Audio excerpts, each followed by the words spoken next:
It's round 9 of the 13-round Grand Am Rolex Sports Car Series. But for today, the focus is on the finale of the lucrative North American Endurance Championship, coupled with the exciting fact it's the first ever sports car race meeting at the famed Brickyard.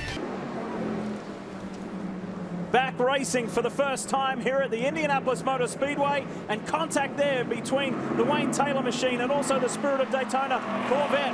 Up and running in really tricky conditions.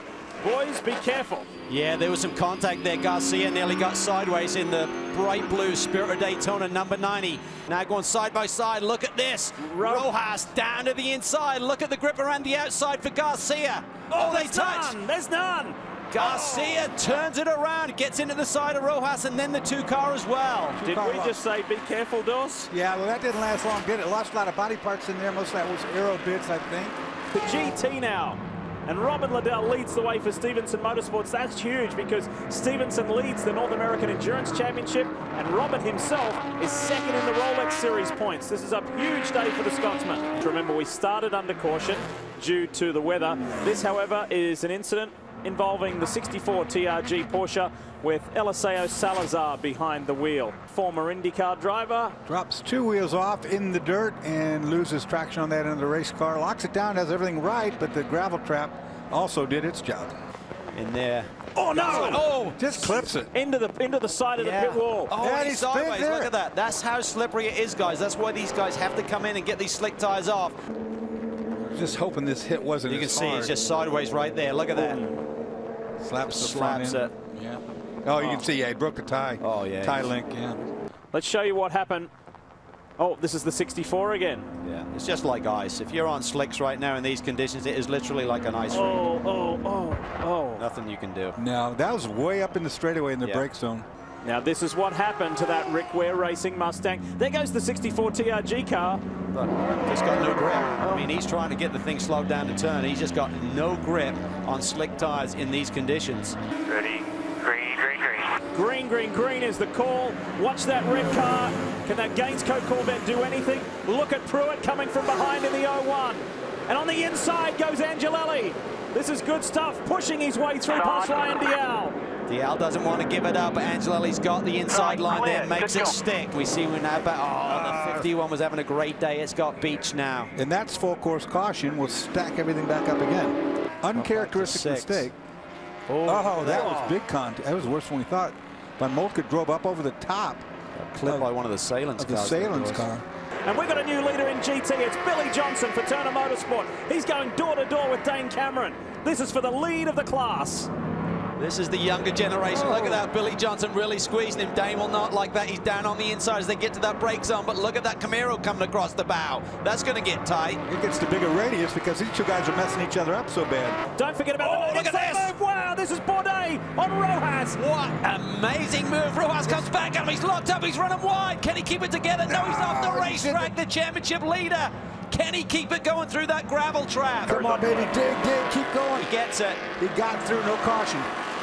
That was some awesome racing right there. Close though. Oh, this is massive. Ronnie Bremer.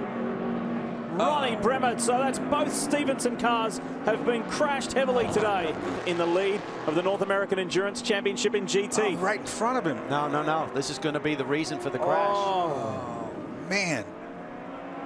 Rojas trying to thread the needle through a hole that was not big enough. Yeah, going around the outside there, the GT cars, we said they're walking it out there. They don't have the grip of the DP cars, and Bremer just needed a bit more road than Rojas was leaving him. And how about in GT? There's a terrific scrap going on here.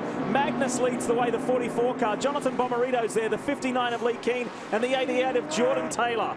Wow. This race is wide open. There's Andy Lally, last year's NASCAR Sprint Cup Rookie of the Year, out in front. Boy, Ryan Dial is not going to give this to him. He's not going to like being passed. He does give it to him. It appears so. Just looks like Bourdais' car is hooked up. Took it to the outside, took it in deep on the brakes, takes the lead. Remember, he got more fuel on board. They made that later pit stop. This will show us the 9. Oh, and it's contact with the 02 with Montoya. Oh, that makes it even worse. Green, green, green. Green, green, green is the call. Let's go racing. Ricky Taylor, they got stacked up behind JPM. He was looking to go, but he can't initiate that pass. DL swings out wide. Here we see the battle in GT between the Porsches up front. Taylor makes the move on Montoya. Nice move. There's DL. Oh my goodness. This is massive in the championship. Guys, all the way off on the grass and just T-boned me. Wow. It's hard to tell where they actually got side by side. Ready to roll. Green, green, green. Green, green, green at the Indianapolis Motor Speedway. And Bourdais knows where young Ricky Taylor's going to go. Trying for that inside line. So Ricky takes the Starport Corvette to the outside. And he's done it there before. It's going to be harder this time. Pruitt's looking up the inside too. Remember, two classes on the track at the one time. Andy Lally under pressure from fellow Porsche driver Lee Keane. Bomarito's tucked in there. Has Bergmeister clawed his way back? Yes, he has. He's still in fourth and back in touch with the guys he's been fighting with for a majority of the time. Bomarito for second. He gets to the inside of Lee Keane and takes the position. Bergmeister goes through as well. Keane tries to come back and get into him. That was going to happen. You could see that. Oh, this is going to be yellow. It's going to bring another yellow for sure. We never like to see races finish under yellow, but we do like to see superstars like Sebastian Bourdais come to the Rolex Series. He never got the win in the 500, but he gets the win here at the Brickyard in Grand Am. Sebastian Bourdais, Alex Popov, victorious at the first ever Rolex Series race at Indianapolis. And well done to Magnus Racing as well. Porsche goes to victory lane. They win the Rolex 24 at Daytona. They win at the Brickyard as well. Magical stuff for Magnus. Andy Lally and John Potter. A day to remember at Indy. Well, you know what happens when you win at Indy? You get to do something special. And it looks like this. You get to kiss the bricks. Sebastian Bourdais, Alex Popov, and team owner Peter Barron. We've seen the DP boys do it. Now it's time for Magnus Racing. On the GT side of things, we have to crown our champions in the inaugural North American Endurance Championship. This 3-round series, Daytona, Watkins Glen, and here at the Brickyard, and Starworks have done it. And let's switch pages to GT.